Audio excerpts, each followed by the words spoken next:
Atletico মাদ্রিদের সাথে বার্সেলোনার 3-1 গোলের জয়। এই ম্যাচটাকে আমি এখন পর্যন্ত এই সিজনে বার্সেলোনার সেরা ম্যাচ বলবো। ক্যাম্প নুতে যেভাবে পুরো 90 মিনিট বার্সেলোনা ডমিনেন্স দেখাইছে ভাই, দাপুটে একটা পারফরমেন্স ছিল, অসাধারণ একটা ম্যাচ ছিল বার্সেলোনার। চেলসি ম্যাচটার পরে আসলে এই সিজনে বার্সেলোনা যে কিছু করতে পারবে এই আশা ছেড়েই দিছিলাম, ধরেই নিছিলাম যে বার্সেলোনা এই সিজনে কোনো ট্রফি থাক দূরের কথা, ট্রফির জন্য ফাইটও দিতে পারবে না। বিগ ম্যাচগুলোতে বার্সা যেভাবে স্ট্রাগল করতেছিল, এল ক্লাসিকো হারলো রিয়ালের সাথে, পিএসজির সাথে নিজেদের ঘরের মাঠে হারলো, চেলসির সাথে যেভাবে হারলো, সবগুলা হারি দৃষ্টিকটু ছিল। বার্সা আসলে ওইভাবে ভালো ফুটবলটা খেলতে পারতেছিল না।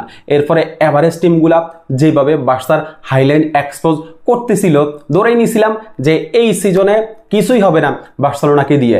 গত সিজনে গড়োয়া ট্রাবল জিতছিল, এই সিজনে মনে হয় বার্সা কিছু জিততে পারবে না। তবে সবার আশা যেখানে শেষ হয়ে যায়, সবার স্বপ্ন যেখানে শেষ হয়ে যায়, সেখানে কিন্তু স্বপ্ন দেখানোর একজন থাকেন। বার্সাকেও স্বপ্ন দেখানোর একজন আছেন, তিনি হচ্ছেন হ্যান্সি ফ্লিক। হ্যান্সি ফ্লিক আবারও আমাদেরকে স্বপ্ন দেখাইতেছেন যে গত সিজনের মতো এই সিজনেও আবারও বার্সেলোনাকে তিনি ভালো কিছু উপহার দিবেন। এখন অ্যাটলেটিকো মাদ্রিদের সাথে এই ম্যাচটাতে বার্সেলোনা কিন্তু শুরুর দিকে কিছুটা স্ট্রাগল করতেছিল, খেলাটা আসলে বার্সেলোনা ওইভাবে গোছাই নিতে পারতেছিল না।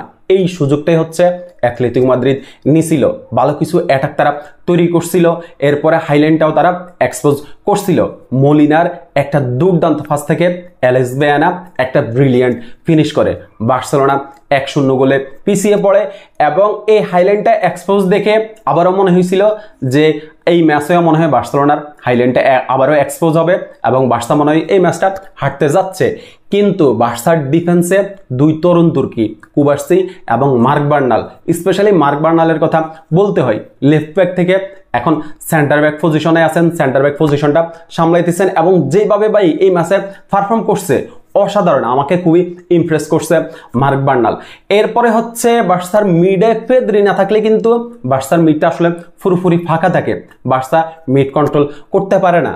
পেদ্রি থাকলে আসলে বার্সার মিড নিয়ে কোনো কথাই আসে না, পুরো মিডটা হচ্ছে পেদ্রি কন্ট্রোল করে। এবং আরও একটা দুর্দান্ত ম্যাচ ছিল, আর একটা দাফুটে ম্যাচ ছিল পেদ্রির, যেইভাবে রাফিনাকে পাসটা দিছে ভাই, আর রাফিনা যেভাবে ফিনিশ করছে ব্রিলিয়ান্ট। রাফিনা বার্সার অ্যাটাকে থাকলে বার্সার অ্যাটাকে আলাদা একটা গতি আসে, মিডে আলাদা একটা গতি আসে, কারণ রাফিনার যে ফিজিক্যালিটি এবং রাফিনার যে স্পিড ভাই, অসাধারণ একজন প্লেয়ার। যেভাবে ফিনিশটা করছে গত সিজনে আমরা রাফিনাকে কিন্তু সেকেন্ড স্ট্রাইকার পজিশনে অনেক ম্যাচে দেখছি, এই ম্যাচটাতে রাফিনাকে ওই রকম বারবার পজিশন চেঞ্জ করতে দেখা গেছে। এবং যেই গোলটা রাফিনা করছে ওইটাতেও কিন্তু রাফিনা হচ্ছে লেফট উইং থেকে আপনার পজিশন পরিবর্তন করে রাইট উইংয়ে এসে ব্রিলিয়ান্ট একটা ফিনিশ করছে।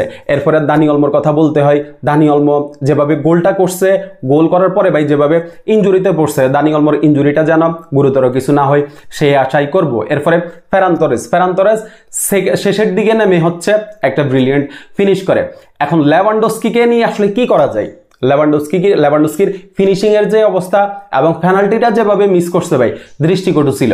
লেভানডস্কির কাছ থেকে এগুলো আসলে কোনোভাবে আশাই করা যায় না। আমি খুবই বিরক্ত ছিলাম আপনার ইয়েটা দেখে, এই পেনাল্টিটা মিস করা দেখে, যেভাবেও পেনাল্টিটা মারছে পুরা আকাশে, পুরো আমি বিরক্ত ছিলাম। লামিনী ইয়ামালের কথাটা একটু বলতে হয় ভাই, লামিনী ইয়ামাল আমার কাছে মনে হয় যে সিদ্ধান্ত নিতে একটু তাড়াহুড়া করতেছে।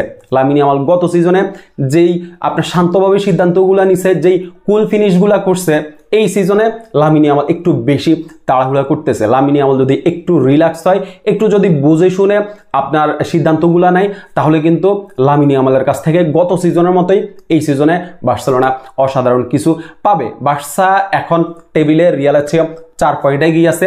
রিয়ালের আজকে অ্যাথলেটিকো বিলবাওর সাথে ম্যাচ, কঠিন একটা ম্যাচ হইতে যাইতেছে রিয়ালের। এই ম্যাচটা যদি রিয়াল হচ্ছে কোনোভাবে পয়েন্ট ড্রপ করে, তাহলে কিন্তু বার্সেলোনা একদম আপনার টেবিলের শীর্ষে রাজত্ব করবে। যে কয়টা ম্যাচের জন্যই হোক বার্সেলোনা টেবিলের শীর্ষে থাকবে। সো বার্সেলোনার এই পারফরমেন্সটা চলতে থাকুক, এই খেলাটা বার্সেলোনার চলতে থাকুক। ধন্যবাদ সবাইকে।